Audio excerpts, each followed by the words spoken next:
Bonjour à toutes et à tous, c'est encore moi, Elitia, et cette fois, pour ma troisième présentation d'anime et de manga. Aujourd'hui, je vais vous présenter Fate Zero, qui est à la base un light novel, japonais bien sûr, issu d'une collaboration entre Type Moon et Nitro Plus, imaginé par Natsuki Noko et écrit par Urobushi Gen, et illustré par Takeshi Takashi.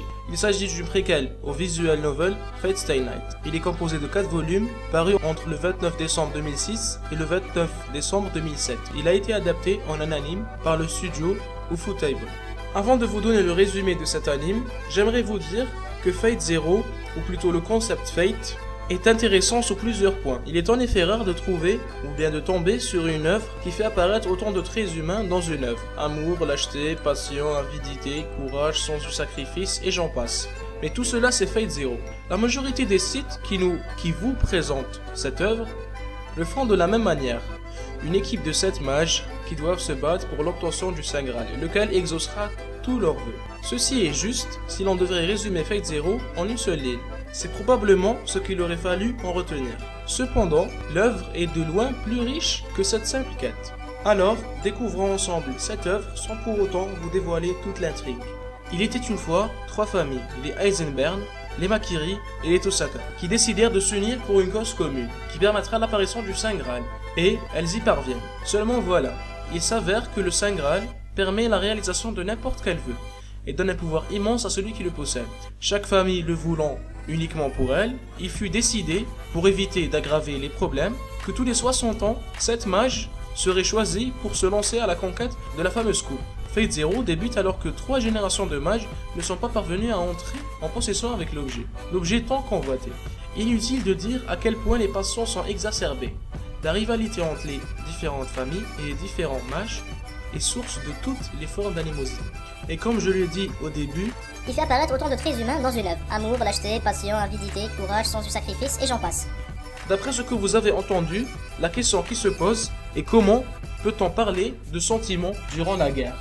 Car il s'agit bel et bien d'une guerre. Si vous aimez avoir quand même la tête dans les nuages, rassurez-vous, il y a effectivement une place qui est faite aux sentiments dans Fate Zero. Mais ne vous attendez pas à retrouver de longues déclarations d'amour et des pleurs et de joie. La place est faite aux sentiments, mais pas à n'importe quel sentiment, aux sentiments nobles, tels que le courage, la vertu, l'amitié et le respect. 3 personnages en font fréquemment la démonstration, Saber, Rider et Lancer.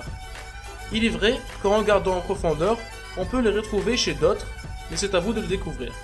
Alors, y a-t-il un intérêt à regarder ou à lire Fate Zero?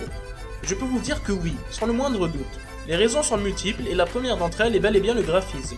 Il est vraiment sublimissime, les scènes de combat sont à couper le souffle, et le réalisme, même au niveau du sang, est époustouflant. Certes, on ne discute pas les goûts et les couleurs, mais critiquer Fate Zero dans ce domaine relève véritablement de la méchanceté, et en plus gratuite. En ce qui concerne le scénario, qu'on aime ou qu'on n'aime pas, on ne peut pas reconnaître qu'il tienne debout, mais il est captivant, et plus qu'intéressant. Maintenant venons-en à l'une des questions que l'on retrouve le plus. Est-il important de connaître Fate Stay Night pour comprendre Fate Zero? Eh bien non, et 1000 fois non. S'être imprégné de Fate Zero permet au contraire de comprendre Fate Stay Night. Maintenant passons aux personnages.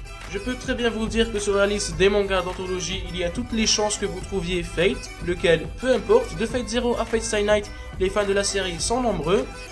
Mais on peut bien sûr parler de la série sans s'intéresser aux personnages. On peut y trouver les protagonistes, les antagonistes et les servants, et leurs maîtres bien sûr. Mais nous allons le faire autrement, parce que dans un manga comme celui-ci, l'approche doit être quelque peu différente.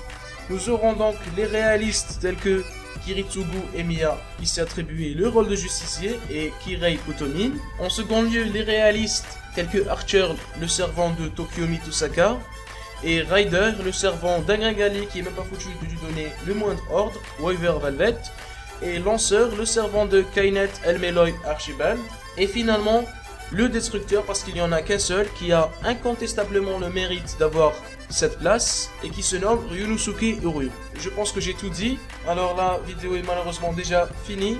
J'espère que ça vous aura plu, que j'aurai fait quelques progrès. N'hésitez pas à laisser vos commentaires, votre avis et ciao tout le monde.